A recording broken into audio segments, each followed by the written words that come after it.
Seja muito bem-vindo a mais um episódio do Boxcast. Hoje eu estou recebendo aqui o Dr. João Evangelista, que honra. E hoje, é claro, a gente vai fazer aqui um episódio bem diferente, porque eu vou estar com o Felipe aqui sendo o meu segundo host, né? Coloquei o meu host principal ali, que é o Alan, isso aí. segundo. Não vai ficar com ciúmes não, viu? É só hoje. Não, eu sou o terceiro aqui. Exatamente, é. E a gente vai estar batendo um papo aqui, né, sobre empreendedorismo, sobre visão, sobre momentos, né, de superação. O Dr. João Evangelista é uma referência hoje, né, não só como médico, mas como alguém que trouxe aqui uma verdadeira revolução no nosso mercado, né? Eu vou entender um pouquinho mais sobre a sua atuação, como é que você fez para hoje ser uma referência e, né, o que eu mais hoje estou curioso é como passaram-se, né, esses 10 anos, como é que foi a gestão dessa crise, né, que não foi apenas no sentido financeiro, um baque financeiro, mas também envolveu a questão emocional, o nome. E hoje nós estamos aqui, né, para celebrar, né, na verdade, esse novo momento, né, do João Evangelista Business Center e, por que não dizer, do João Evangelista, pessoa física também, afinal, foi o seu nome, né, como você falou ali. E eu achei muito interessante quando ele falou que foi o motivo dele ter ali, né, ter tido tanto interesse por conta que também estava o nome dele atrelado. Então, estou muito feliz, né? Para mim vai ser realmente aqui uma mentoria, né, gratuita aqui, né? E a gente vai bater esse super papo. Para começar a conversa, eu quero também que o Felipe, né, lhe dê as boas-vindas. Afinal, foi através dele, né, que a gente fez aí essa conexão. Então, Felipe, se apresenta, dá as boas-vindas também e fala aí como é que vai ser esse momento hoje aqui. É isso daí. Primeiramente, agradecer pelo convite de vocês. É muito bacana esse projeto. Sim. Que vocês estão trazendo aqui para Sobral e principalmente aqui para o empreendimento, para o JBC, é de uma grandiosidade enorme. Porque quando a gente trocou a ideia pela primeira vez, que o Alan veio falar comigo, buscando sala para alugar, eu falei para ele, cara, a nossa ideia aqui no JBC, que é a maior torre comercial da região norte do estado, Sim. é trazer gente boa para cá e fazer conexões. Sim. Com os empreendedores, com os empresários. E aí depois me apresentou o Luiz e os dois compraram a ideia. Sim. E tanto que estamos aqui hoje, que aqui já é fruto daquela semente que a gente plantou no começo do ano e está acontecendo. E ter essa experiência e trocar ideia aqui com o Dr. João, que é uma enciclopédia. O Dr. João é muita história, muito conteúdo, muito aprendizado. Sou muito grato pela oportunidade que o Dr. João me deu aqui de estar encarando aqui esse desafio. E hoje estamos aqui, como você falou, né? Tá consolidado, hoje está funcionando aqui o empreendimento. Sim. Sábado agora, dia 1º, vai fazer um ano Que legal. que inauguramos com muito esforço, com muito sacrifício, mas estamos aqui hoje, colhendo aqui os frutos, né? Fantástico. Alan, por favor, se apresenta, também dá as boas-vindas e aí a gente abre oficialmente aí para as perguntas, né, com o Dr. João Evangelista. Isso aí. Estamos aqui mais uma vez, né? Mais um episódio da Boxcast. Eu sou o CEO da Box, né? Um dos idealizadores aqui do local, juntamente com o Luiz e com todo o quadro societário da Box, né? A gente idealizou esse momento aqui, essa oportunidade de estar conversando com empreendedores aqui da região, né? Trazendo também gente de fora e tal, expandindo, inclusive, fora do estado para episódios rolando no Brasil afora. E hoje a gente está aqui com o João Evangelista, que montou esse prédio aqui, né? Idealizou esse local e hoje, depois de vários anos, né? Já está completando um ano de funcionamento mesmo efetivo. Eu queria que o senhor se apresentasse e dissesse como é que você enxerga esse local aqui para os próximos anos. Muito obrigado pela oportunidade. E eu quero... Outro dia eu estava pensando que quando chegar um momento oportuno, eu pensava em falar com um dos radialistas de Sobral para fazer uma entrevista. E a primeira coisa que eu queria dizer, eu pensava lá na rádio, era que eu aceito qualquer pergunta, por mais bem intencionada ou mal intencionada, eu estou liberto com toda a expertise que eu tenho, não só como pessoa, mas também como alguém que se propôs a patrocinar inicialmente esse empreendimento para responder perguntas. A respeito desse empreendimento, não tem nenhuma pergunta para mim que seja indiscreta. Que legal. Colocando isto, aqui estou para atender ao convite dos jovens empresários que estão nessa empreitada e dando a eles a mensagem, levando a mensagem de que eu desejo a todos sucesso, porque o sucesso de uma pessoa nunca é só um sucesso individual. Verdade. Todo mundo se beneficia do sucesso dos outros. É aquela história, a árvore não dá sombra para si, dá sombra para os outros. À medida que vocês estão aqui, vocês estão movimentando muitas pessoas e o trabalho é a coisa que para mim o trabalho é é terapia. A minha mulher às vezes diz, certa vez, não faz tempo, ela disse, meu filho, a nossa caçula já tem filho na universidade, você ainda trabalha? Eu disse, eu não trabalho, eu me divirto, porque eu acho ótimo trabalhar. Sim. E então, em relação ao empreendimento, eu não sei se vocês que têm expertise sobre divulgação, se vocês querem a história a partir da aquisição do terreno para cá, ou teria um recuo no tempo, em que eu poderia falar mais da minha experiência como investidor. Porque eu fui para um programa aqui e a pessoa que dirigiu o programa disse assim, como é que o médico se mete com construção, né? Não é muito... Normalmente, o médico empresário, ele se louva em fazer hospitais, né? Mas foi uma coisa que aconteceu.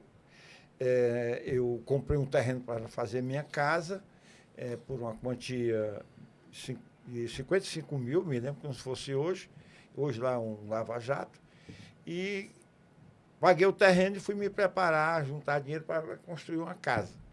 E aí o Banco do Brasil lançou na cidade uma proposta para adquirir um terreno. E eu que não tinha tanto interesse de vender o terreno, porque era o meu primeiro imóvel em Sobral, fazer minha casa, já tinha minhas filhas. Aí, depois eu desligo esse danado que está atrapalhando aí. E aí eu fiz a carta oferecendo o terreno ao banco e botei por uma quantia astronômica. Exatamente. E aí, por que motivo eu não sei, o fato é que a minha proposta foi escolhida pela direção do banco lá em Brasília para... E então, isso foi em 76, em 77 eu fui fazer residência no Rio de Janeiro e o meu contador, Romino Rocha, fez a minha declaração de imposto de renda e mandou para mim um bilhete. Doutor João, a sua variação patrimonial com a aquisição de um lote de terra foi maior do que tudo que você ganhou dos plantões da Santa Casa e nos consultórios. Né? Aí, né? Aí abriu assim uma oportunidade, eu fiquei... Se tornou investidor à força. Foi assim, ocasional. Outra, né? E depois expandiu a consciência. Eu, juntamente com o padre Zé Linhares e um irmão dele que já faleceu, o Vilmar, a gente comprou um terreno aqui dentro de Sobral, loteamento Parque Alvorada, que a gente fez, e vendendo 4% dos lotes, a gente tirou todo o investimento. Que é onde é o Junco, né? Hoje é loteamento, parece que é de Mundo Monte Coelho, mas lá, originariamente, é loteamento Parque Alvorada.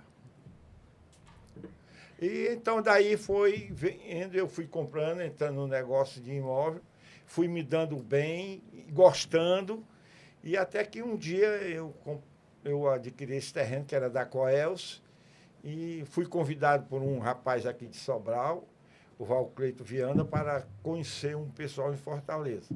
E nós fomos, e a conversa que eu estive com o principal, executivo da firma me convenceu. E aí nós fizemos o acordo, e eles venderam demais no começo, e venderam caro, eles pegaram muito dinheiro aqui. O dinheiro que eles pegaram teria dado para fazer a obra. mas houve muito desvio, houve pessoas que estavam trabalhando aqui. E até deixar bem claro que o Dr. João, ele é apenas o permutante Sim, do claro. terreno. O que é permutar? Ele tinha um terreno e ele trocou por unidades. Sim, sim. Então, porque muita gente acha que o empreendimento é do Dr. João porque leva o nome dele. Sim. Mas, na verdade, não. Na verdade, o Dr. João era apenas o permutante. Sim. Tinha um terreno e trocou por unidades e comprou mais algumas unidades para poder ajudar e colocar dinheiro para o empreendimento dar continuidade. Doutor, pode falar. Unidades de quê? De Salas e lojas. São, Lojas são 97 lojas no shopping 94. e 200 salas comerciais. Aí ele permuta o terreno. Então, ele pegou o terreno e trocou em 14% das unidades. Então, 14% dessas quase 300 unidades, o Dr. João adquiriu trocando pelo terreno. Entendi. E depois eu adquiri muitas salas, sem ser por querer ganhar dinheiro na compra daquela sala, para que o empreendimento não atrofiasse no seu desenvolvimento. Mas acabou parando mesmo, e foi uma coisa muito difícil, porque eles deixaram, como eu já lhe disse, 22 causas trabalhistas, né, rolando, deixaram 3 milhões de impostos federais e impostos municipais. E essa luta tem sido grande, mas encontrei um parceiro que faz parte da luta e que ele foi de muita importância aqui no nosso ressurgimento desse Sim. empreendimento. Doutor, tem uma máxima que diz assim, que até quem me faz mal acaba fazendo bem, né? Quando Deus decreta, até o diabo obedece, né? E eu tô realmente me sentindo muito orgulhoso, né, de estar aqui nesse lugar que só existe hoje por conta de muito esforço, né, de honra, né, de alguém que teve o nome ali de alguma forma exposto, né, por pessoas que foram ali irresponsáveis, né, como você falou lá embaixo. Olha, eu vou falar esse termo aqui para não ser... Aí eu brinquei com ele, você vai falar para a gente não precisar colocar o pi no vídeo, né? Mas eu quero que você diga qual é a sensação hoje, tá? De estar com esse imóvel trazendo tantas coisas boas, né? Eu me sinto realmente muito, muito bem, não só pelo time que compõe ali, desde o Felipe, que está ali fazendo esse trabalho técnico, né? Mostrando a gente todas as possibilidades, desde as pessoas que estão ali atendendo também. Então, culturalmente, a gente percebe, né, que as pessoas elas estão muito entusiasmadas, né? Eu quero que você me diga qual é a sensação, né? Você realmente passou por um momento delicado, mas o que você tem a dizer hoje, como é que está o seu coração? A primeira coisa que você falou aqui, eu entendi na hora o que você quis dizer. Você quis dizer o seguinte, olha, não existe nenhum tipo de limitação, eu não me sinto nem um pouco intimidado com qualquer pergunta, porque eu passei por um momento delicado, mas hoje eu estou aqui, né, resolvendo, e o que não foi resolvido está sendo resolvido, né? Eu quero que você me diga qual é a sensação, porque existem pessoas que fraquejam por muito menos, existem pessoas que guardam mágoas, e eu quero que você me diga qual é essa sensação hoje. A mágoa é uma brasa no coração das pessoas, né? Então, a pessoa que alimenta o ressentimento, aquela pessoa, da causa do ressentimento, está dormindo e você está com insônia, né? Verdade. Mas eu quero dizer a vocês e aos que nos veem e nos ouvem, é que a sensação que eu tenho, ela é focada na minha família. Eu tenho 4 filhas, 10 netos, 2 netas e a minha esposa, Célia. E então, as meninas, nós temos uma origem de pessoas muito comprometidas com a seriedade. O meu sogro, que é o pai da Célia, passou esse sentimento para a filha, e a filha, e meu pai também era uma pessoa do bem, uma pessoa maravilhosa. Não conhecia um coração que superasse o do meu pai. Então, a gente se considera pessoas do bem, né? E então eu queria, a satisfação maior é com a minha família, porque para a minha família sabe, e eu já tenho 80 anos, como lhes disse, resta não sei quanto, que Deus não se apresse em me convidar. Amém. E então eu quero deixar um legado de que eu trabalhei para ser uma pessoa do bem, uma pessoa justa. E também aquelas pessoas, porque alguns dos empreendedores aqui, eu sei quem são, não vou citar nome, diziam que eu tinha um conluio com o rapaz que me deu um grande prejuízo. E certa vez houve uma ocasião que estava o grupo de pessoas que eles estavam fazendo um movimento que era legítimo. Eles tinham botado o dinheiro dele, tinham botado a confiança aqui, a obra parada, né? Sim. E tem uma frase que diz interessante, essa frase é do Delfim Neto: o órgão mais sensível do corpo humano é o bolso, né? Quer mexer com as pessoas, mexe com o dinheiro dele, para você ver, né? Então, e as pessoas se sentiam nisso e tal. E então existia um clima de que eu era parceiro no desvio de dinheiro daqui. E houve uma reunião com advogados e etc. E eles fizeram uma petição ao juiz, pedindo a interdição da conta e um estudo, uma investigação para onde tinha o dinheiro. Porque eles achavam que tinha ir para mim e para essa outra pessoa. Então, eles prepararam como se diz, uma cilada. Eu vim saber depois. Aí mandaram um documento. Qual era o raciocínio do documento? Se o doutor João assinar esse documento pedindo ao juiz uma prestação de conta, é porque ele não está envolvido, né?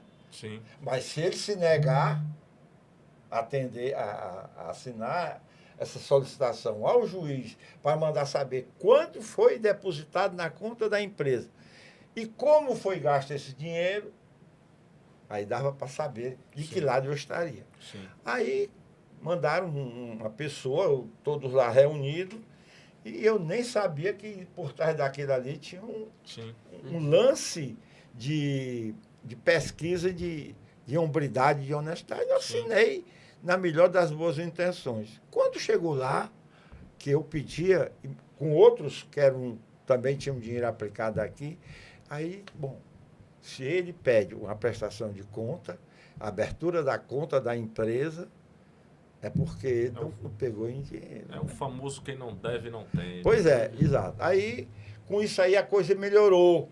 O meu conceito foi melhorando, mas ainda com um pé atrás, né? Até que a evolução das coisas ocorreram. E eu quero entender que hoje não existe mais nenhuma dúvida dos condôminos aqui de que eu tive vantagens ilícitas. Pelo contrário, eu tive um prejuízo de toda a ordem, moral, existencial, que é a saúde, e financeira, né? Mas já foi pior, já estou satisfeito, eu tenho a alegria de vir para cá.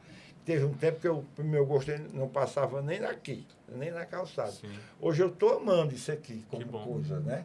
E está aqui gravando com a gente. Espero só que algum radialista não fique com raiva, porque oficialmente ele fez a declaração aqui no podcast, né? Ele falou que ia ser para o rádio. Olha, é o seguinte, eu vou contar uma história sobre, você falou em inveja. Eu tenho uma influência muito grande do Padre Oswaldo na minha vida. Então, o Padre Oswaldo contava a história que 2 filósofos gregos eram muito inteligentes e estudavam muito no colégio daquela época, em Alexandria, e eles... Ambos inteligentes, mas tinha um que tirava a nota melhor do que o outro, né? E certo dia, um passava na madrugada pela porta do outro e viu a janela aberta e a luz acesa. Ele se baixou, pegou uma pedrinha e sacudiu pela janela. Quando ele ficou esperando, o colega de classe botou a cabeça fora. Ele perguntou: "O que fazes?" "Eu estou estudando para ver se eu tiro uma nota cada vez melhor." Aí ele disse: "Está aqui." Ele não é mais inteligente que eu. Ele se esforça mais, né? Sim. Sim. Então, às vezes, o rendimento da pessoa vai muito da aplicação. Outra coisa muito interessante que eu vejo sobre... que às vezes tem um empenho e desempenho, né? Às vezes o jogador perde 8 quilos numa partida, numa final, e aquele que perdeu 6 rendeu mais, né? Sim. Eu me lembro de uma entrevista do Jefferson, quem está nos ouvindo não sabe, a maioria quem foi Jefferson.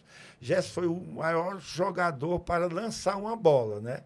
E ele fazia parte da seleção de 58, que nós fomos a primeira vez campeão, e ele disse que quando eles estavam jogando, que se tivesse um momento difícil, existia um consenso na seleção brasileira. Peguemos a bola e botamos no pé do Pelé que ele resolve o problema. Quer dizer, eles tinham uma referência, né? Sim. Que era um jogador que, apesar de não se esforçar tanto, mas ele era privilegiado pela inteligência. E ele era, do ponto de vista técnico, o maior jogador, isso não tem dúvida. Ninguém chegou a 1.200 e tantos gols como ele o fez. Então, às vezes, a pessoa tem essas limitações.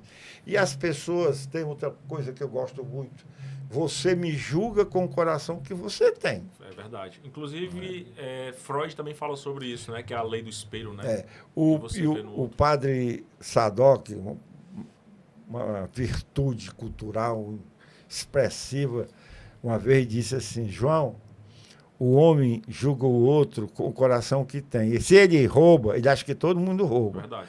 Se ele é falso, ele acha que todo mundo é falso. Aí ele passa a não confiar em ninguém, porque ele não confia em si mesmo. Ele sabe que ele é capaz de trair as pessoas, né?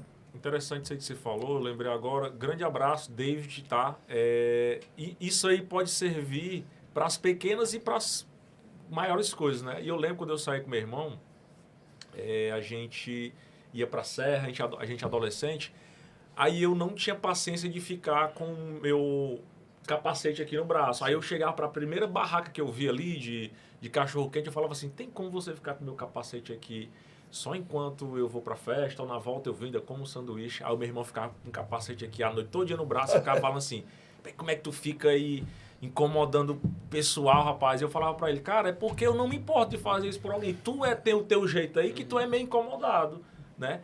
E aí isso que você falou fez muito sentido, que você pode aplicar para tudo, né? Então, a forma como eu olho pro outro, às vezes é a forma como eu me vejo, enfim. Você permite que eu faça um lembrete ao prefeito Ivo Gomes? Claro, com certeza. Ao nosso prefeito, que fez uma belíssima administração, não tenha dúvida. Mas, doutor Ivo, certa vez nós, numa inauguração, eu falei a você que nos comprasse um andar, que são 20 salas, com 20 banheiros. Cada sala tem uma vaga de garagem.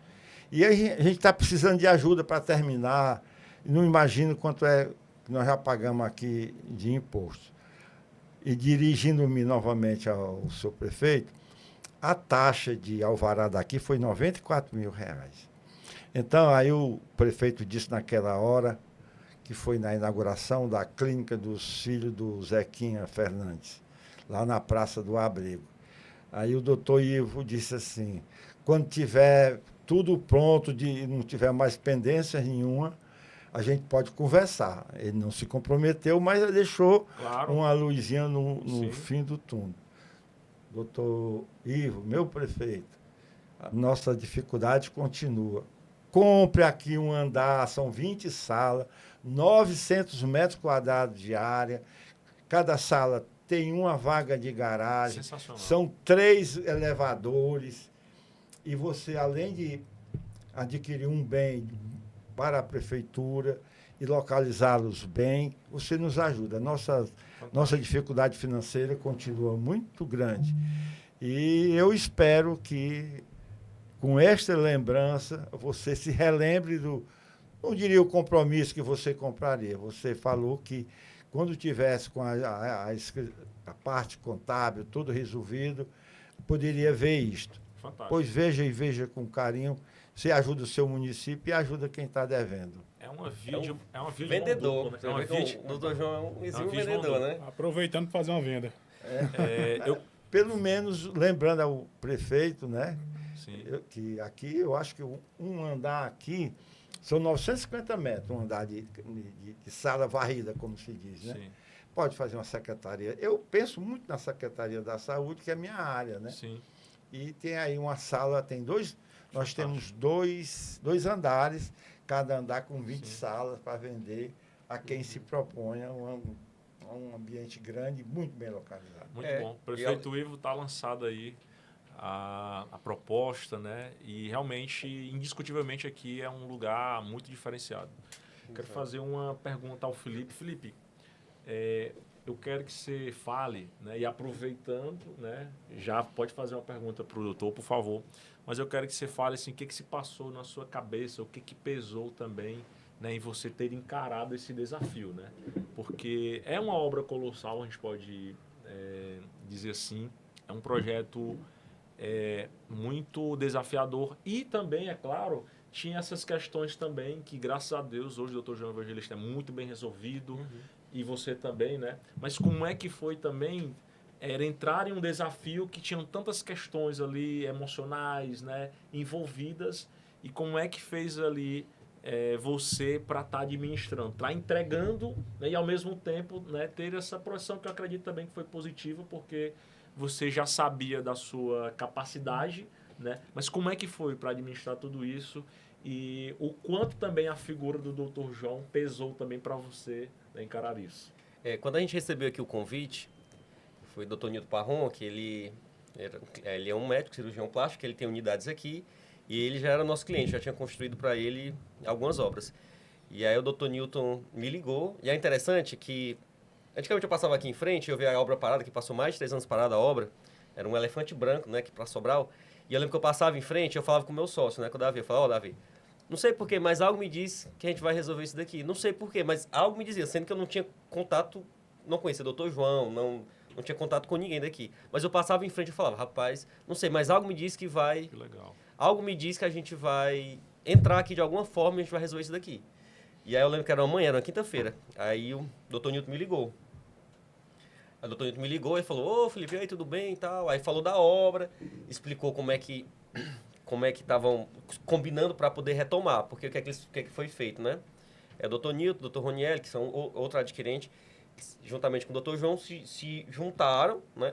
E aí conseguiram convencer os outros adquirentes a aportar mais um recurso financeiro para poder finalizar a obra, que era 10% do valor da unidade. Sim. Então, você imagina, conseguir convencer as pessoas que já estavam, já tinham sangrado, já tinham sofrido, achavam que, inclusive, já tinham perdido aquele valor investido. E você conseguir chegar nessas pessoas e convencer, realmente é um trabalho que necessitaria muita articulação e muito empenho. Nitidamente aí teve muita confiança também novamente, porque da mesma forma que o Dr. João ele foi vítima, né, dessa Sim. confiança, mas ao mesmo tempo, por ironia do destino também, né, isso também foi uma forma também dessas outras pessoas também confiarem novamente. Vocês tiveram a capacidade de entregar esperança mais uma vez, né? Então isso é bem legal. Exatamente. Aí quando o Dr. Nilton chamou para uma reunião... Fala você pro Alan, viu? Quando for, eu faço a pergunta, aí fica tranquilo que às vezes eu fiz a pergunta, né? Aí tu tem que mostrar pro Luiz. Mas fica olhando para ele, tá? Entendi. Pronto. E aí quando o Dr. Nilton ele fez essa proposta pra gente veio, explicou como é que funcionaria. E eu fiquei com muito receio. A gente conversei com o meu sócio e a gente ficou, e aí, vamos ou não vamos? Por quê? Porque tinham duas opções, tinham duas possibilidades. A possibilidade de conseguirmos entregar e ser o salvador da pátria, né? Ou a possibilidade de não dar certo, porque a possibilidade de não dar certo era grande. E a gente que estava... E nosso nome junto com o nome do empreendimento que já estava bem... Desgastado. Eu quero saber como foi que esse homem decidiu isso. Foi no cara ou coroa, se ele foi meditar, como foi que ele tomou a decisão de encarar, né? Já que tinha era tanto ali diferente, né, a projeção. Porque eu tenho muito nesse meu perfil que é uma das características do empreendedor, né? Que é você arriscar. Lógico que arriscar com a forma... um risco calculado. Então, como eu já tinha experiência, eu já tinha construído vários prédios, eu já tinha noção do que fazer. Então, assim, não foi algo nos cego, né? E aí eu convenci meu sócio, porque meu sócio ele era a favor de... Não vamos, porque é um risco muito alto. E eu já queria, não, vamos, acredita, vai dar certo. E a gente estava muito bem assessorado também, com o Dr. Roniel, o Dr. Nilton, com o Dr. João Evangelista. E a gente falou, vamos encarar. E aí quando a gente encarou, e quando a gente chegou aqui, a coisa era muito mais complexa do que a gente imaginou. Sim. O problema era muito maior do que a gente tinha imaginado. Quando a gente começou a entrar, quando a gente chegou aqui, que não tinham projetos, não tinham informações, não tinha documentação, não tinha nada. Nós chegamos aqui dia 1º de maio de 2019. E parecia cena de guerra. A gente chegou ali no subsolo inundado, subsolo 2 inundado de água, morcego, parecia assim, era cena de terror. Tudo abandonado, tudo, muita sujeira. O pessoal até ligar pra Netflix pra vender o cenário pra algum filme de terror. Rapaz, dava, viu? Porque era feio. Você imagina uma obra 3 anos parada. E triste você ver um tamanho do empreendimento desse porte parado. Sim. E aí a gente veio aqui dia 1º de maio, e aí a gente, de 2019, e aí retomamos a obra. E mais a gente ia organizando, mais a gente viu quanto de problema que tinha para ser resolvido. Mas a gente foi resolvendo problema por problema.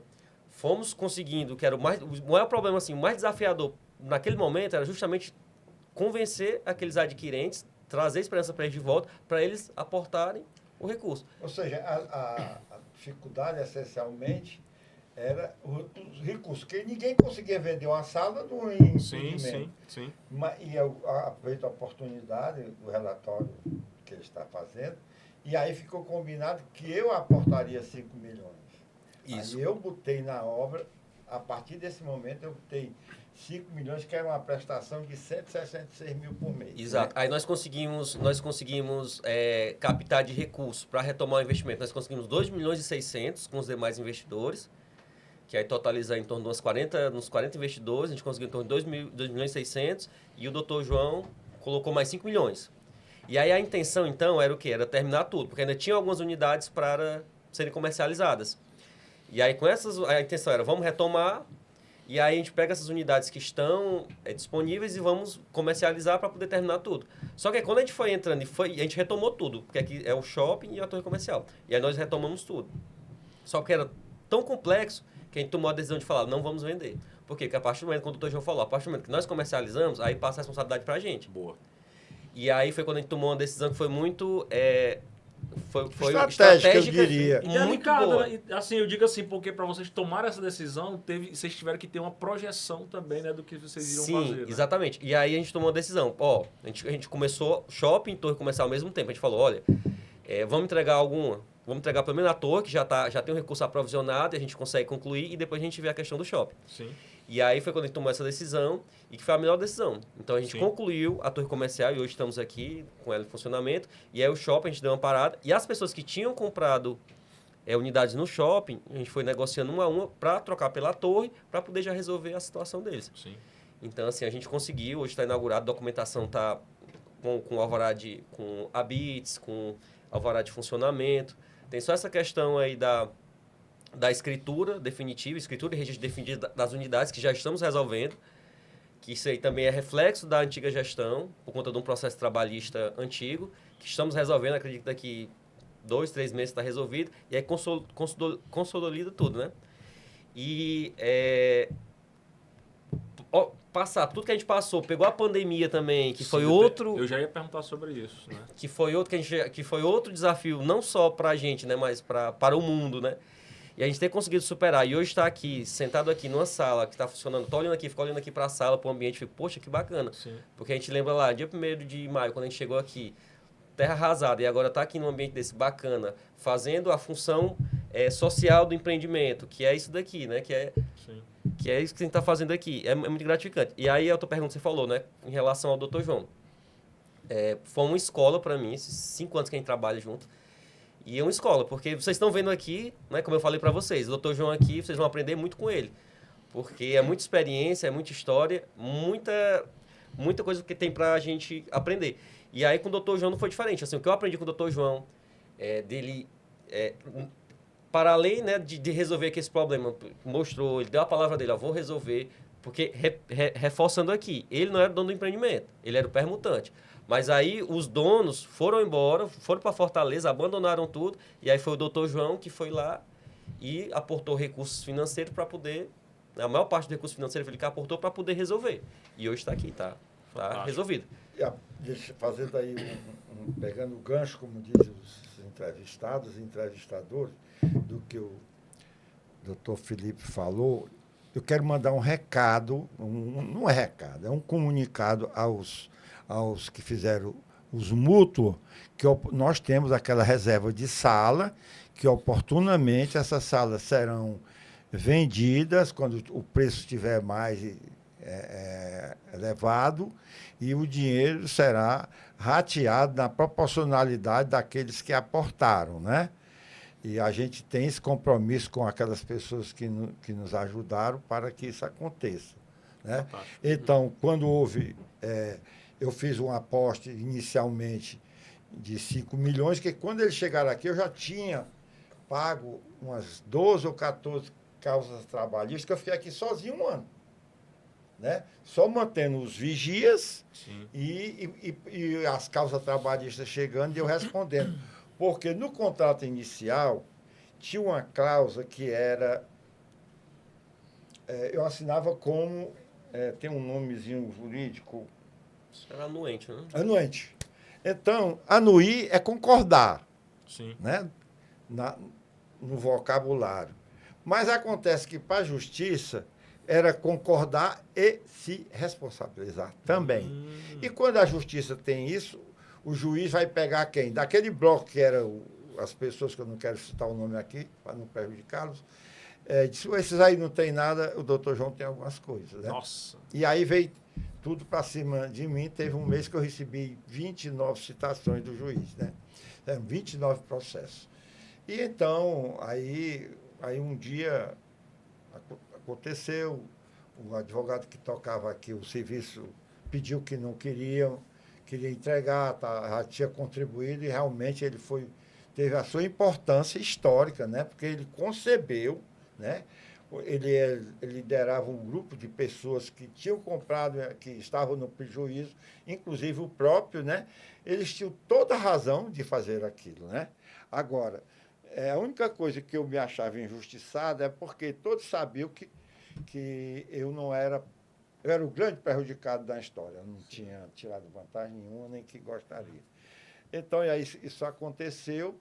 E aí, depois, quando chegou no dia 1º de junho do ano passado, que vai agora completar um ano, que eu assumi, aí eu fiquei de fazer, como eu já disse, os 5 mil metros de piso do subsolo 2, que são aqui, são 514 vagas de garagem, né? Que tem muitas vagas de garagem.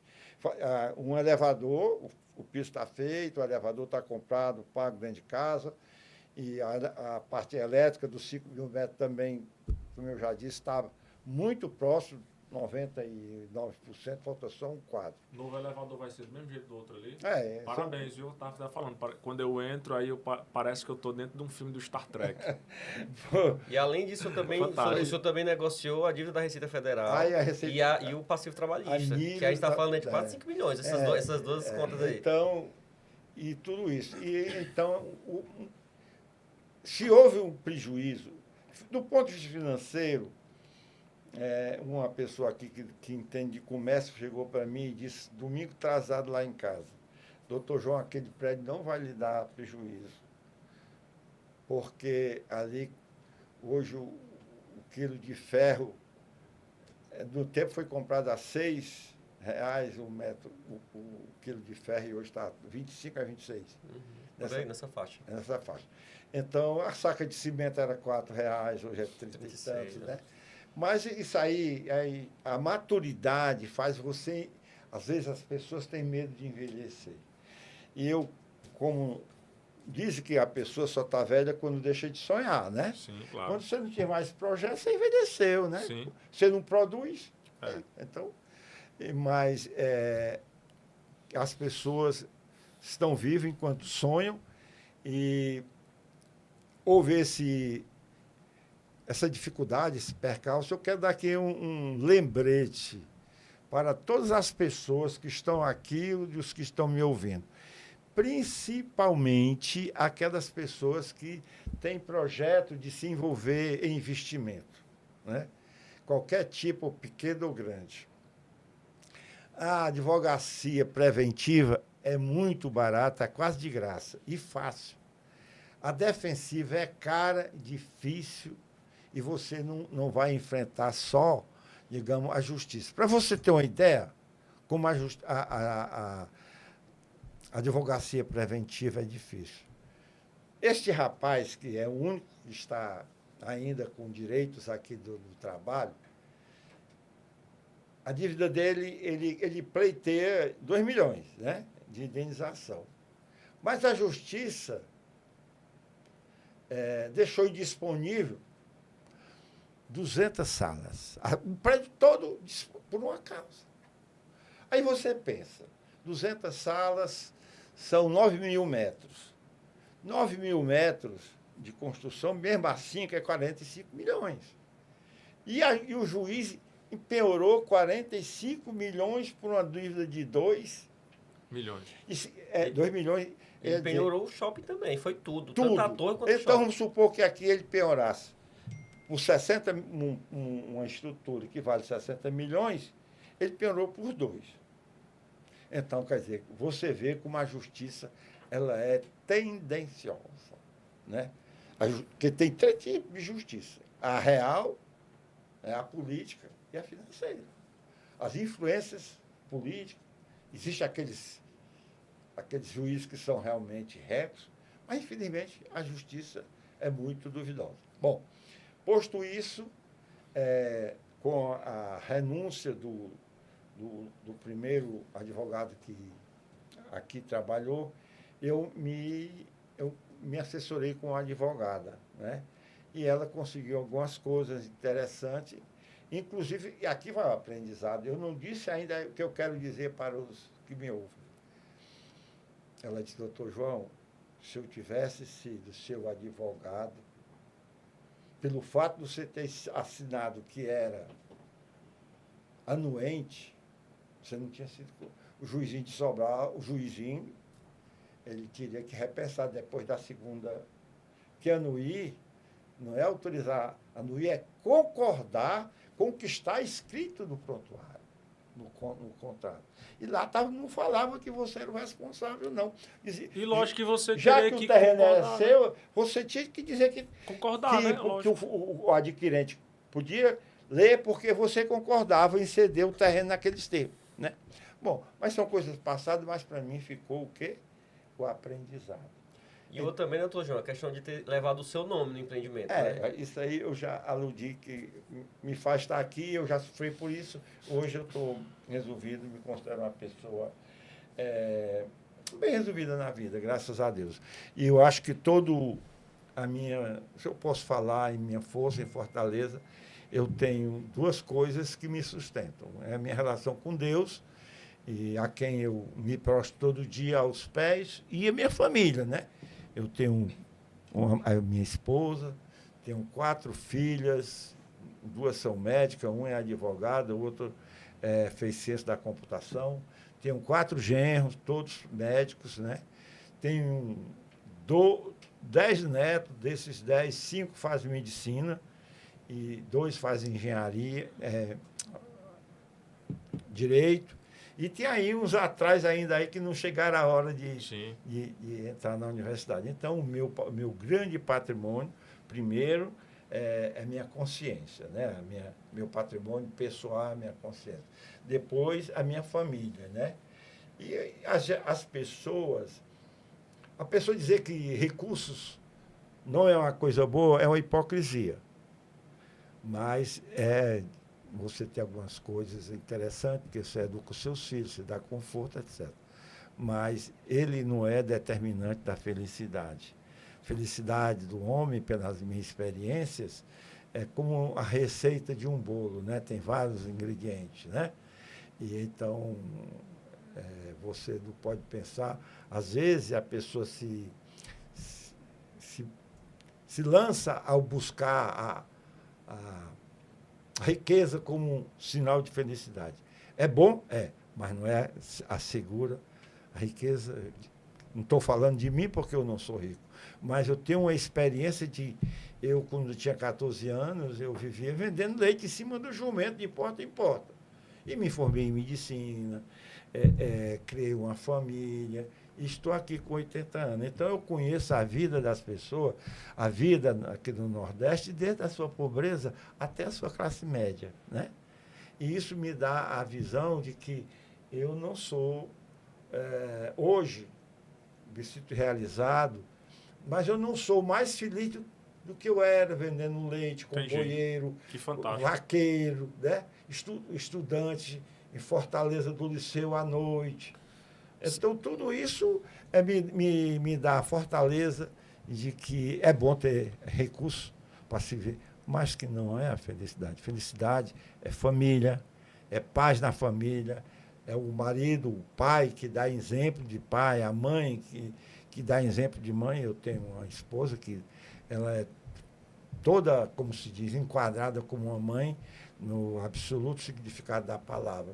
E então, uma pessoa chegada a mim e disse assim: doutor João, ninguém tem inveja do senhor por as coisinhas que você tem aqui, não. Tem inveja por a sua família. Eu digo, se é para ter inveja, que tenha da família, porque as outras coisas não valem quase nada. Interessante, viu? E eu quero, Ala, que tu fale aí da experiência, como é que foi aqui ter conectado com o Felipe, como é que foi a escolha, né, da torre aqui, João Evangelista Business Center, e o que pesou na negociação, né? E depois tu faz alguma pergunta aí para o Felipe, por favor. Pronto, mais ou menos pelo volta do mês de março, né? Começo de março, eu estava buscando um local para a gente montar um estúdio, né? Já devido a experiências que havíamos tido em Fortaleza, e a gente gostou muito da experiência e tal, tivemos um resultado bem interessante, a gente imaginou que poderia estar trazendo isso aqui para Sobral, até para ficar mais fácil a logística e tal, tá convidando pessoas da região, como vocês, para estar batendo um papo aqui mais próximo, né? E aí eu vim aqui no dia 5, talvez, dia 5 de março, conversei com o Leonardo e me apresentou a sala, depois ele me apresentou ao síndico do local, eu vi que era você, o Felipe, né? Que era um cara que a gente já tinha se conhecido na faculdade, né? A gente fez o primeiro semestre, que era o básico, né? Pois a o gente fez básico, juntos. né? Porque eu fiz ciência da computação. E eu engenharia civil, Engenharia mas eram civil. juntas, Pois as duas faziam juntas. Por algum aí, motivo, né? Por algum motivo eles juntaram as duas salas, né? E aí que a gente se conectou de novo. Pois é. E aí casou, na hora que eu encontrei aqui essa sala aqui já toda no padrão que a gente estava buscando e tal, né? A gente obviamente fez aqui toda uma estruturação aqui para transformar num estúdio, mas casou bem com a nossa proposta, né? Fantástico. E aí quando eu apresentei o Luiz achou fantástica a ideia, né? E aí estamos aqui, né? Com vocês. E, Felipe, ainda ficou um vácuo aí na informação, que eu não entendi como é que você conheceu o Dr. João.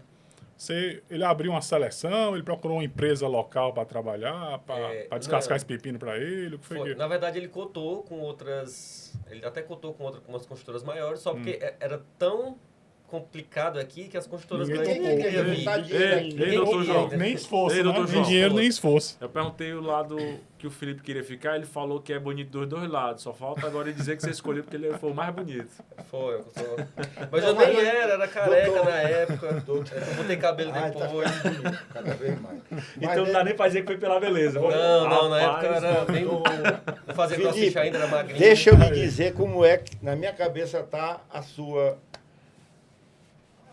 entrada para o grupo de pessoas que viriam concluir a obra. Estava havendo uma reunião lá no escritório do Dr. Roniel à noite, 6h30 para 7 horas. O Dr. Roniel teve uma participação muito interessante. Ele tem a sua importância dentro do contexto, né? Ninguém pode negar isto. Ele se beneficiou porque ele era condômino também, a sala dele está aí, está alugada, né? E aí eu não conhecia o Felipe, né? E nem o Davi. E aí o doutor Roniel foi e disse, olha, tem umas pessoas de minha confiança. E eles entraram. E aí qual foi o conceito que eu tive deles visualmente, que eu não tinha nem conversado com eles, era que eles eram muito novos. Então careciam de experiência. Mas como eu estava disposto, a partir daquele momento, vi botar meus olhos, eu digo, não, se houver percalço na ordem de responsabilidade, de competência, de proposta, né? A pessoa no mundo tem que ter proposta, tem que ter projeto. Sim. E aí a gente foi se aproximando e convivendo, e ele realmente se ouve muito bem. Se eu tivesse que começar um empreendimento hoje e ele quisesse participar, certamente eu convidaria para me ajudar. Não pela beleza, mas pela competência. Né? Competência. Ele tá implicando contigo, né? Pois é, então o Felipe chegou, na minha lembrança, assim, ele foi convidado pelo Dr. Roniel, né? Dr. Roniel e Dr. Newton. os dois Aí, exatamente, o Newton Parrom, exato. E aí estava o grupo que iria gerir aqui, que era o Newton Parrom, o Dr. Roniel, eu, o menino da internet, mas não. O Mário Macedo. O Mário da Sobral Net. Macedo, aquele menino que tem a dono da madeireira ali, O Ivan Noé. Ivan Noé. Porque para além além de eu ter ficado como a construtora para finalizar a obra em si, eu ainda tive a nobre missão de ser o administrador. Por quê? Porque inicialmente a gente tocou o empreendimento, retomou a obra, porém os antigos donos, eles continuaram. Por quê? Porque tinham muitos passivos para eles responderem. Então eles continuaram, só porque eles não poderiam ter vínculo nenhum com as decisões, nem com a questão financeira. E aí precisava ter alguém para resolver e cuidar de toda essa parte administrativa. Aí eu fiquei como administrador não sócio.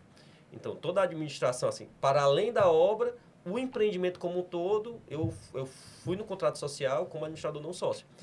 E aí, então toda a questão de recebimentos, pagamentos, tudo passava por mim. E aí, inclusive, teve até uma situação, por 2 vezes aconteceu, falando da questão do risco, né? Que minhas contas foram bloqueadas, minhas contas pessoais foram bloqueadas indevidamente, porque eu não sou sócio. Eu sou administrador não sócio. Por conta justamente daqui. Porque como tinha muitos passivos trabalhistas, aí teve um dia, que até dessa última ação que está tramitando aí, que está sendo resolvida. Eu abri minha conta, um belo dia, menos 2 milhões de reais, negativo. Aí o que é isso? Mas indevido, assim, aí recorri e resolvi, né? Mas para você ver o tamanho do problema que a gente estava enfrentando. Respeite né? o cheque especial, viu?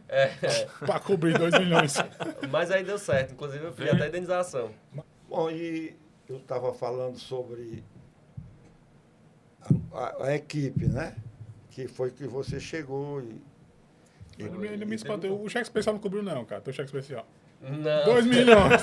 Só 2 milhões, não, cara. não. Cobriu, não. Mas sim, eu ia falando é que eu não só tive minhas contas bloqueadas da minha mulher, né? E também confisco. Ainda tenho 50 mil que está lá sob júdice, né? Mas não se chora o leite derramado. E quem quiser caminhar, não olhe para trás, que você perde tempo e Verdade. tira o foco, né? Aí eu fiquei como da construtora, né, administrador, e aí quando a gente concluiu, eu continuei como síndico para justamente dar continuidade, porque a intenção não era só, desde o começo, a comissão dos adquirentes sempre era nesse intuito, não é só entregar a obra, é entregar a obra e fazer com que ela funcione, com que a Sim, operação esteja redonda. E aí também me colocaram nessa nobre missão de ser o síndico também nesse começo de implantação. E graças a Deus está dando certo, a gente já está aqui com quase 30 salas funcionando e só vindo mais gente boa. E eu estou negociando, inclusive, porque para além de síndico e construtor, também sou corretor, né? E a maioria das salas aqui, a gente que está negociando. E, inclusive, já estou negociando com mais 4. E é só gente bacana. Aí cada pessoa que chega, eu já fico pensando, poxa, eu quero conectar essa aqui com aquela ali. E fazer justamente esse ambiente, esse ecossistema. Fantástico. Eu posso fazer um comercial? Com certeza. Pode. Eu quero avisar as pessoas que nos ouvem, nos assistem, que já existe um entendimento com a direção da Caixa Econômica, aqui em Sobral. Então, quando a gente tiver... Só falta um documento. Esse documento, a gente está chegando nele. Esse empreendimento vai ser financiado pela Caixa Econômica a juros de em torno de 8%, podendo cair, porque a Selic vai cair, né? Sim. A Selic estava em agosto, estava em 12,5% por aí, ela já está em 10,5%, mas daqui para dezembro a Selic vai para 7% a 8% ao ano, né? Então, quando a pessoa comprar uma sala dessa, a prestação vai ser menor do que o aluguel. Fantástico. Certo? E outra coisa, Sabemos que quando você compra um imóvel pelo sistema financeiro, esse imóvel ele tem um seguro. Se você, por qualquer motivo, adoecer ou virar estrelinha, aí aquele imóvel fica quitado para os seus descendentes. Sim, fantástico. Felipe, eu quero que depois a gente combine, né? O Davi é o sócio dele, né? Meu sócio. Pronto, depois de combinar um bate-papo aqui, trazer o Dr. João Evangelho de novo aqui. A casa é de vocês, mas eu quero que você fale um pouquinho da PWR, certeza? PDR, desculpa. Corta aí, viu? Felipe, eu quero que você fale, olhando para o Ali, para o Dr. João Evangelista, para ficar um corte bem legal. Fala um pouquinho, né, da tua parceria com o Davi, né? Cada um, né, tem ali uma visão, né, não é diferente, né, mas uma visão que acaba complementando ali. Fala um pouquinho também da tua empresa e como é que hoje vocês atuam, né? O João Evangelista Business Center é um projeto hoje que você tem uma atenção especial, mas acredito que o teu negócio também, ele atua, né? Tu tem uma equipe, né? Toda montada. Exatamente. Pronto, PDR Engenharia, o Davi, que é meu sócio, o Davi era meu estagiário, quando eu trabalhei na Caltech Engenharia, que é uma construtora grande lá de Fortaleza, que constrói prédios aqui. E aí, Davi, na época, era meu estagiário, um cara muito à frente, né? Muito desenrolado. E aí, eu já tinha essa intenção de ter o meu negócio, né? Já tinha, na verdade, eu me formei, quando eu me formei em... o meu registro no CREA é 1º de janeiro de 2013. A PDR, o CNPJ, é de 20 de fevereiro de 2013. Ou seja, um mês depois eu já abri meu CNPJ. Só porque eu sempre fui ali trabalhando nas construtoras, em outras construtoras grandes, para ir aprendendo. E aí foi em 2019 que foi quando eu saí da construtora que eu estava. E eu já estava em paralelo pegando alguns serviços menores. Mas aí foi quando veio a oportunidade do JBC, que aí foi quando eu saí dessa outra construtora. E aí foi justamente nesse período. Aí realmente assim foi o destino, deu muito certo. E meu sócio, como você falou, né, a gente tem o mesmo propósito, a gente pensa parecido, mas temos perfis diferentes. E isso é que dá muito certo, que complementa. Porque meu sócio ele é mais analítico e eu sou mais comercial. E aí sempre ficam ponderando, um fica ponderando o outro. Porque numa empresa, num negócio, não adianta você ser só comercial, ser só o sonhador, porque a realidade não é tão bonita assim como algumas pessoas pensam, né? A gente que é empresário, a gente que é empreendedor, a gente sabe que não é esse conto de fadas todo. E se você for só um perfil sonhador e não tiver esse analítico, a coisa não anda. Assim como se você fosse só analítico e não tiver essa questão do comercial, do relacionamento, o negócio também anda. E aí foi um casamento que deu muito certo, eu e meu sócio, porque nós pensamos parecido, temos os mesmos propósitos, só que com perfis diferentes. E aí a gente sempre vai ponderando um ao outro. E além do JBC, que hoje é um empreendimento muito grande, que para o nosso portfólio, chegar aqui, encarar uma obra desse tamanho, eu como engenheiro em outras construtoras, já tive experiências até com obras maiores. Sobral Shop, por exemplo, aqui são 30 mil metros quadrados, Sobral Shop são 60 mil. Então lá é o dobro do que aqui. Então eu já tive experiência em obras de Fortaleza também, maiores, 60 mil. Mas eu, como construtora, Entendi.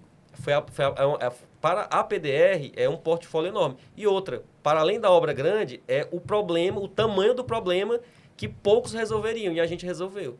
Porque, então, para a gente é um case de sucesso, porque é um problema gigantesco que a gente foi lá, teve coragem, arriscou, encaramos, sabendo dos riscos de não dar certo, mas deu. Então, para a gente engrandeceu muito o aprendizado, estar com pessoas como o Dr. João, como o Dr. Roniel, o Dr. Newton, e os demais adquirentes agregaram muito para o nosso conhecimento. E a PDR, além de prédios, a gente também constrói casas de alto padrão, principalmente em condomínios fechados. A gente atua muito no Granville e no Moradas, né? E a gente também está na direção. A gente faz muito esse movimento para poder melhorar o nosso relacionamento. Nós sempre estamos nas direções. Eu fui o síndico lá do Moradas, que é o condomínio onde a gente tem casa lá, a gente constrói muito. Porque ali eu abri um leque de pessoas e contatos e fiz muito network. Hoje eu sou síndico do Granville, estamos organizando lá também, que lá é parecido um pouco com aqui a situação também, e estamos organizando lá. E aqui, quando eu cheguei aqui também, foi outro leque de network e contatos que a gente foi fazendo. É por isso que dá tão certo na PDR Engenharia, porque a gente faz muito contato, nós somos muito bons de relacionamento. Fantástico. Então, um cara realmente movido a desafio, né, cara? Eu não me aquieto. Eu, assim, O primeiro desafio foi se formar na UVA, né? Meu desafio foi me formar na UVA. Tanta greve, né? Mas até que eu não peguei Não nenhuma conseguiu em greve. menos de 5 anos, conseguiu? Consegui em 4,5, dava pra ter Olha formado aí. em 4. Olha aí. Dava pra ter formado Você em recordista. É porque eu já Recordista. comecei na faculdade, no básico, no básico lá, eu já adiantei 4 disciplinas. Olha aí. Então a gente fazia o básico de manhã e eu já estava adiantando disciplinas. E aí quando chegou no último semestre, dava pra ter formado em 4. Porque só faltava uma disciplina. Só porque aí na época eu estava no shopping e aí eu era estagiário. E aí um dos engenheiros do shopping foi promovido, foi para Fortaleza. E aí me pegaram eu como estagiário e simplesmente me colocaram para tomar de conta do hotel e da torre comercial. Aí eu, como assim? E tu deu sorte que não pegou nenhuma greve, né? E eu não peguei nem grana. Aí eu optei em passar mais 6 meses fazendo só uma disciplina para poder me dedicar mais à obra do shopping antes de me formar. E aí formei 4 anos e meio. Quando eu entrei, quando nós entramos, né? Tinha acabado de terminar uma greve. Tanto que era pra gente ter começado em julho, a gente começou em outubro. E aí, quando eu saí, começou outra greve. Então, tive muita essa sorte também, né? Pois é. Caramba, a linha do tempo aí foi generosa contigo. Tive muita sorte e também fui atrás, né? Claro. Assim, então, desde o começo, adiantando disciplina e correndo para um canto para o outro. Eu tenho muito esse perfil, eu sou muito inquieto, sabe? Eu sou muito bom. Eu não paro quieto, não. Felipe, eu quero que você faça uma pergunta agora para o Dr. João Evangelista e eu vou pedir para você fazer uma pergunta que você nunca fez a ele em qualquer área, seja na área familiar, seja na área de negócios, na conexão dele com Deus, o que você quiser perguntar, detalhe. Você nunca perguntou a ele ou você não sabe qual é a resposta que ele vai dar. O que eu tenho para perguntar para ele, que fica na minha... Ele disse que podia ser qualquer pergunta, né? Ele O disse... mais discreto que seja. Porque, de certa forma, eu acho que um pouco discreta, mas eu vou perguntar porque eu fico na minha cabeça. Assim, doutor João, né, 80 anos, né? É um octogenário. E aí eu fico assim, poxa, doutor João, 80 anos, assim, a tendência é que... Espero que o senhor viva mais pelo menos aí uns 20, né? E aí eu fico assim, como é que o doutor João com 80, que aí eu tiro pelos meus avós e outras referências que eu tenho, que realmente já estão meio que só esperando realmente Deus chamar. E o doutor João não, o doutor João com 80 anos, ele sempre está inquieto, muito com esse perfil que parece comigo, o doutor João ele é muito dinâmico, com energia, que ele diz, doutor, com 80 anos, tem essa energia, e o doutor João faz planos. Aí fica assim, né? Você falou, eu posso ser discreto. Aí eu digo assim, doutor João tá planejando esse loteamento, será que ele vive até concluir na minha cabeça, né? Eu digo assim, de onde é que você tira, doutor João, essa disposição de, mesmo com 80 anos, já com sua vida financeira resolvida, com sua vida familiar, filhos, tudo resolvido, tudo encaixado, de onde é que você tira isso para estar sempre tendo planos para o futuro? Então... Você é desse planeta, você e essa disposição e esse vigor, eu fico impressionado. Eu tenho as fragilidades que todos nós humanos temos, mas nesse quesito da colocação do Felipe, eu acho que isso tem uma coisa genética, né? O meu avô, José Ferreira Portela, que era o pai da mamãe, ele era uma pessoa, ele era arrimo de 12 irmãos. E então ele botou na cabeça, eu só vou me casar. Papai contava que ele havia contado para o papai, que era genro dele, quando todos os meus 12 irmãos estiverem casados, tiveram uma fazenda para viver sem depender de ninguém. Então ele fez isso, e depois ele deixou todos os irmãos como ele queria, e depois ele se tornou um dos maiores fazendeiros aqui da região, né? E então para mim, o que me convence é que eu tenho uma família, né? Eu sei que, por exemplo, você falou no loteamento. Eu poderia viver muito bem como vivo hoje com a minha aposentadoria, né?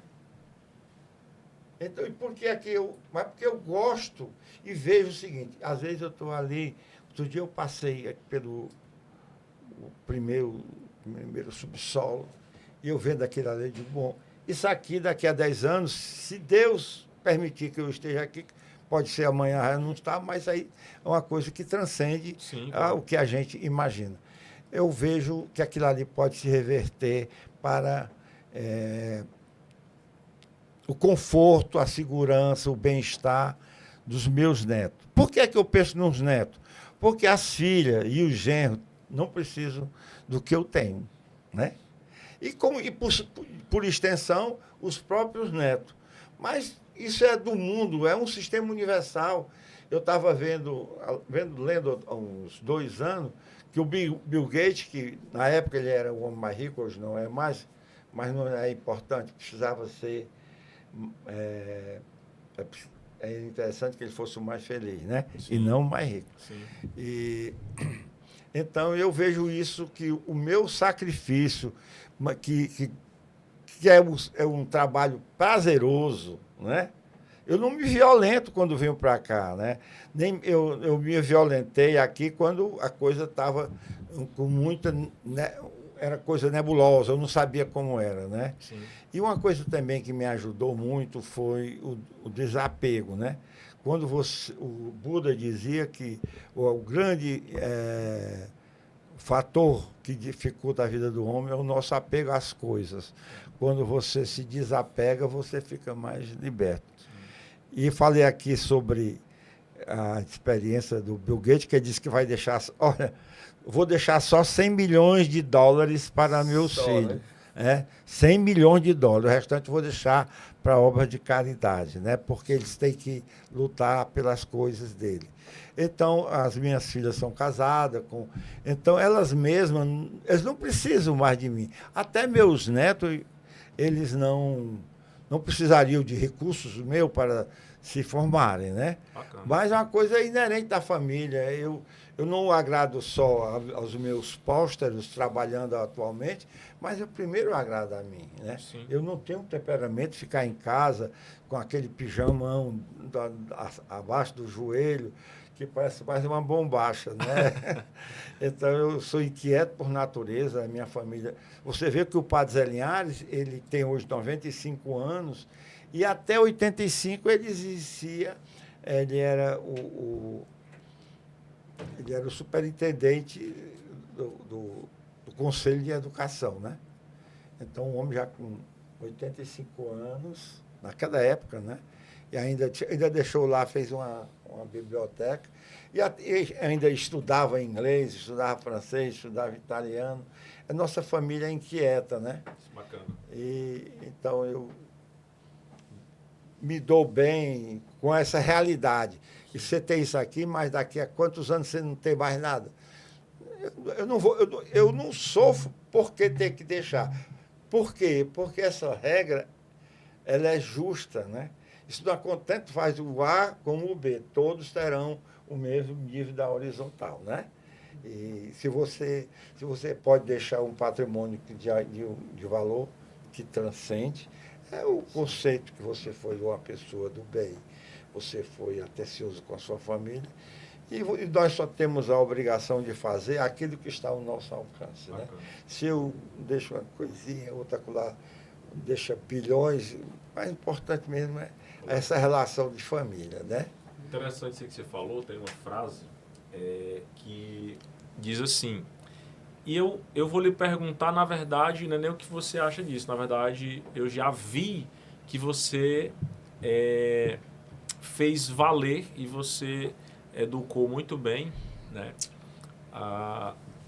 cada geração que veio depois da sua. Tem uma frase que diz assim, que homens fortes criam tempos fáceis. Tempos fáceis criam homens fracos, e homens fracos criam tempos difíceis. E tempos difíceis criam homens fortes, né?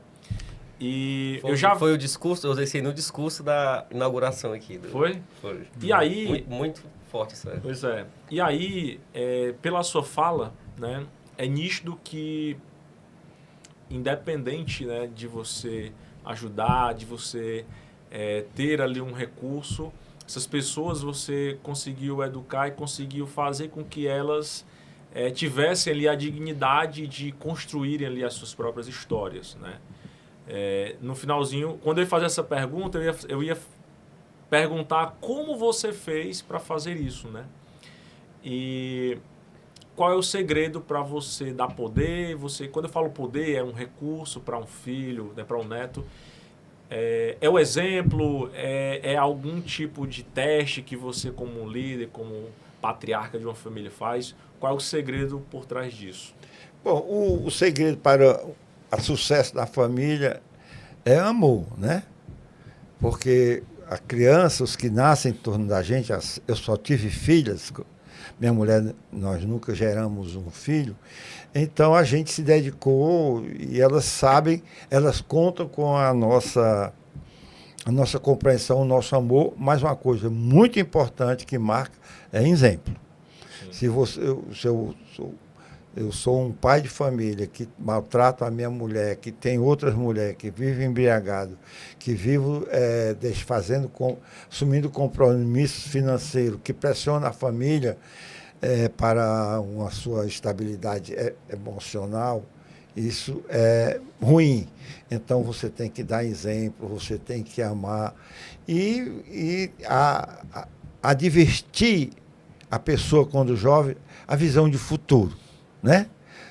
Eu sempre digo que eu tenho meus genros, os meus netos, eu nunca, foi uns 20 dias eu estava jantando com o Zé Arthur, que é meu neto, o único que está morando em Sobral, de 12, 10 netos e 2 netas.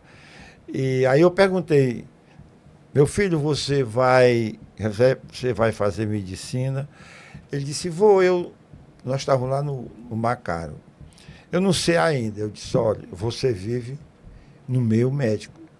Lá em casa nós somos 4 genros médicos, 2 filhas e eu. E mais 5 primos seus fazem medicina. Então, não faça medicina, não pense em ser médico. Pense em ser feliz. Show de bola. E a felicidade, ela eu até digo também que a aritmética de Deus é o contrário da nossa. Para Deus, dividir é multiplicar, né? Uhum. Então, se você quer ser feliz, ajude nos limites das suas forças os outros. Você falou de uma coisa tão importante, porque muitas famílias, muitas pessoas acabam sentindo essa pressão. Eu mesmo tenho um grande amigo que ele passou por muito tempo, teve problema de ansiedade, depressão, porque ele não queria decepcionar a família que tinha ali uma pressão muito grande em cima dele para ele ser fisioterapeuta, né? Então, é muito interessante isso aí que você falou. Porque o bom não é ser médico, nem padre, nem papa. O bom da vida é ser feliz, né? Exatamente. E uma pessoa feliz, ela prospera em qualquer coisa. E outra coisa, a felicidade, ela é como a sombra de uma árvore. Ela abriga todo mundo, né? E já as pessoas mal resolvidas, quem são as pessoas mal resolvidas? Aquela pessoa que, podendo botar uma casca de banana no seu caminho, ela não dispensa, né? Infelizmente, ainda tem essas pessoas e que a pessoa só se reverte se ela se aproximar do Evangelho, né? De Deus, de Cristo, né? Porque ele disse lá, eu sou o caminho, a verdade e a vida.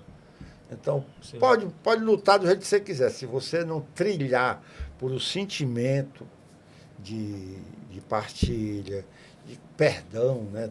É muito difícil perdoar. Sim. Mas, se você quiser... É possível, né?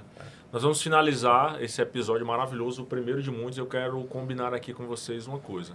Cada um de nós vai fazer uma pergunta ao Dr. João e o Dr. João vai fazer uma pergunta para cada um de nós. Por favor, Felipe. Se bem, vamos botar o Alan, né? A gente começou aqui, né? Sheldon, ele inclusive foi pai agora recentemente. Se você perguntar aí sobre a experiência de pai, pode perguntar de negócio, aí fica totalmente à vontade. É com você, Alan. Pois é, seu João, já que você citou que teve 4 filhas, né? Eu tive meu primeiro filho agora, foi homem.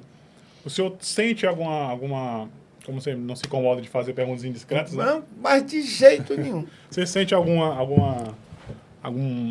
pesar, alguma pena assim de não ter tido um filho homem?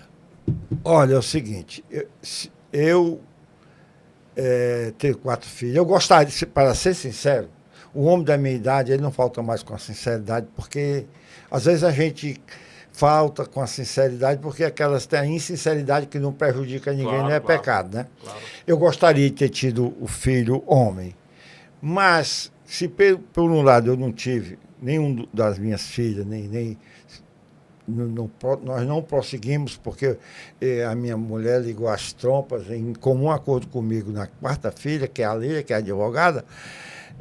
Eu gostaria de ter tido um filho homem, mas não tendo. E todas as minhas filhas, em nome de 4, quando eu olho, eu não concebo ver a Larissa, ou a Lorena, ou a Lenice, ou a Lília, como sendo homem, né? Eu só me concebo se eu tivesse um 5º filho. Sim.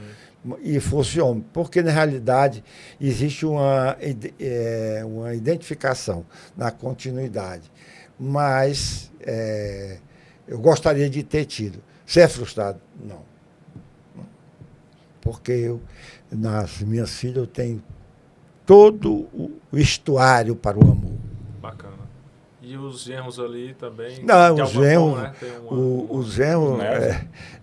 E é legal a sua franqueza, porque assim, mesmo, ele poderia dizer aquele discurso romântico, né? Não, mas os meus genros, né? E tal, mas quando foi muito todos os meus genros, eles sabem que, e aprendi isso com meu pai, que o genro bom é o que faz a sua filha feliz. Sim. Né? Não adianta você gostar do genro e ele tem 2 mulheres, sua filha vive lá na depressão, recolhida no quarto e chorando. Sim. Então, os meus genros todos são muito bons genros, muito bons maridos, bons pais e excelentes genros. Aproveita e mande um oi para cada um deles aí. Então, aqui lá vai, vou procurar aqui a ordem, né? Não tem nada a ver com ser mais especial. Eu vou de... A ordem alfabética, então. Pois é. Não, vou começar da primogênita até a caçula. O Marcelo, que é aniversário anteontem. Olha aí, meu xará aí, quase de aniversário. Inclusive, eu estou completando um ano hoje, viu, doutor? Meus parabéns. Aí, cadê a champanhe? A gente vai já descer ali. Eu lamento, mas tá vendo ali que a minha mulher deve estar lá doida, porque chegar que ela quer almoçar e dormir. Então, voltando ao genro. O doutor Marcelo é médico, endocrinologista, que é casado com a Larissa, tem 3 filhos. A Lara, que faz medicina, o João Luiz, que é aniversário também esse mês, faz direito, e o Enzo, que é meu afilhado. Um beijo para o genro e um abraço para o Marcelo. Depois o Guarani, que é neto, esse nome Guarani é por causa do doutor Guarani, que é o avô dele, não é por causa do time, casado com a Lorena, que é pai do João Paulo, que mora em São Paulo fazendo direito, do Davi, que faz medicina, e do meu afilhado, o Matheus, que o Matheus, eu digo para ele que ele é um afilhado diferente, porque foi ele que me escolheu para ser padrinho. Os outros afilhados, os pais, né, nos convidaram, né? Mas ele não, quando ele teve consciência que tinha que se crismar, ele escolheu para ser padrinho o avô, né? Aí o Guarani, o terceiro... o Zé Maria, né? Zé Maria Bezerra, que é cardiologista também, hemodinamicista, é o pai do João Vitor, que faz medicina na UES, e pai do Zé Arthur, que é esse que eu disse, né? Falei nele, que ele falando sobre ele, que ele não quisesse fazer medicina, fizesse aquilo que gostava, que não vá pensar que medicina lhe faz feliz. Se você gostar, eu que gosto, não digo uma coisa, não tem coisa melhor no mundo que ser médico. Né? Por quê? Porque você tem a oportunidade de fazer o bem. É muito. Até uma pessoa chega, está numa ansiedade. Sim. E não consegue dormir. Prescrever, digamos, um Vale para aquela pessoa, um Rivotril, uma coisa, sim, aquilo já deixa. Você está contribuindo para aquela pessoa harmonizar sua alma, seu espírito. Verdade. E o Ronaldo, que é ortopedista, casado com a Lília, o Zé Maria é casado com a Lenice. A Lília, que tem o João Evangelista, porque a Lília se separou, e depois que separou, ela casou com o Ronaldo, que é o seu atual marido. E tem lá o João Evangelista, que faz medicina, o irmão dele, que também faz medicina, o Regis, que é o nome do pai, que infelizmente faleceu na Covid, e tem a Bia, que é muito inteligente, que já é filha do Ronaldo com a Lília. E o Ronaldinho, né? que é um matemático puro. Viu? Ele Bacana. participou de várias essas Olimpíadas? gicanas, até acho que é a Olimpíada. Fantástico. Então, essa é a configuração da minha família. Bem, amigos, a escalação tá completa aí da família. Fantástico. Doutor João, a minha pergunta é... Eu quero que você fale e faça a mesma coisa aí com as suas filhas também, a sua esposa. Eu quero que você fale o que representa, tá? A sua esposa na sua vida, né? E como é que você fez para estar entregando tanto amor. Eu acredito também, obviamente, que ela também, né? Foi ali a junção disso tudo, né? É o seguinte, eu sempre digo que na natureza como na obra física, quando o engenheiro faz, digamos, um prédio de 30 andares, ele não escolhe o tijolo para ir para o alicerce nem para a cuminheira, né? Quer dizer, a natureza se encarrega aleatoriamente de fazer isso. É como o casamento da gente, né? Eu não tinha assim, pretensões de vou me casar com a fulana, mas encontrei a Célia na universidade, que a gente namorou e nos casamos, construímos uma família e, sem dúvida, a esposa é uma guardiã, né, da família e, principalmente, a qualidade mais importante de uma mulher é a honestidade, né? Porque quando você é casado com uma mulher honesta, você tem a segurança que você pode estar de madrugada trabalhando, como eu fiz muito tempo, ou chegando fora de hora, e tá, será que a minha mulher está sendo leal a mim? Então, a mulher, ela é uma mulher honesta, ela ajuda muito o marido, sem ela fazer nada, ela já ajuda. Ela traz paz, ela traz segurança, né? Sim, muito bom. E as suas filhas? Todas elas, eu faço a questão de Larissa, Lorena, Lenice e Lília. São coisas maravilhosas, sem elas talvez a vida não tivesse o sabor que tem, a despeito de momentos ruins da vida, desagradáveis. Mas elas justificam o meu trabalho, o meu sonho, né? Da minha vida é ela, né? Se eu tirasse a minha família, para que viver e trabalhar? Não, eu tenho essa proposta, ter uma família muito estruturada, que isso não é outra coisa senão a bênção de Deus. Amém. A mim que não mereço. Amém. Felipe, por favor. Para a gente finalizar, o doutor João tem que almoçar, né, doutor? Então, Tá? minha... Na verdade, não é uma pergunta, é um conselho que o senhor, como empreendedor, com muita experiência, o conselho que você dá aqui para a gente, nós que estamos começando aqui, nós que somos jovens empreendedores, e para quem está assistindo aqui também, Exatamente. Qual o conselho que você dá para a gente? Assim, Resumir isso. Para a gente finalizar aqui nosso bate-papo. Se eu tivesse que dar um conselho, eu diria... Eu vou falar um pouco na experiência do Silvio Santos, né? O Silvio Santos vendia canetinha na barca do Rio para Niterói. Não sei se vocês conhecem as barcas, né? O Niterói é dividido do Rio de Janeiro pela Baía de Guanabara, que é uns 3 quilômetros. E ele disse uma coisa, que na vida o sucesso dele, né? Nós somos culturalmente educados para ter sucesso. E nós temos uma intuição de sucesso. Mas o sucesso tem... A maior parte do sucesso é suor. Né? Depois do suor, tem a sorte. Né? Agora, a sorte só existe sorte para quem concorre, né? Sim. Então, não tem sorte. O cara que não compra um bilhete nunca vai ter sorte. Sim, né? sim. Então, é sorte, é suor, um pouco de sorte, e aí vem o ingrediente. Que o suor, sem inteligência, ele não progride tanto, né? Então, o trabalho com a inteligência, porque o trabalho por si só, ele gera riqueza, né? O trabalho é dinheiro, né? É sangue. Mas eu diria que a pessoa tem que ousar nos limites, sem se comprometer. Eu digo sempre às pessoas, eu vivo bem, vivo. Mas se eu quer ver como o João Evangelista deixar de viver bem, eu comprasse um um iate, botasse ali no Camusim, e quando fosse quinta-feira eu levasse daqui não sei quantas pessoas para irem tomar cerveja. Cerveja não entra em- nessas embarcações caras, né? Os uísques mais caros, Romani Conté, que é um vinho que em média 20 mil reais uma garrafa, né? Então eu vivo bem porque eu vivo dentro do meu limite, como eu já vivi em outros limites, né? Sim. Eu já tive todos os limites de um filho de um sertanejo, né? Eu não tinha o que os meus netos têm agora e vocês que são outra geração.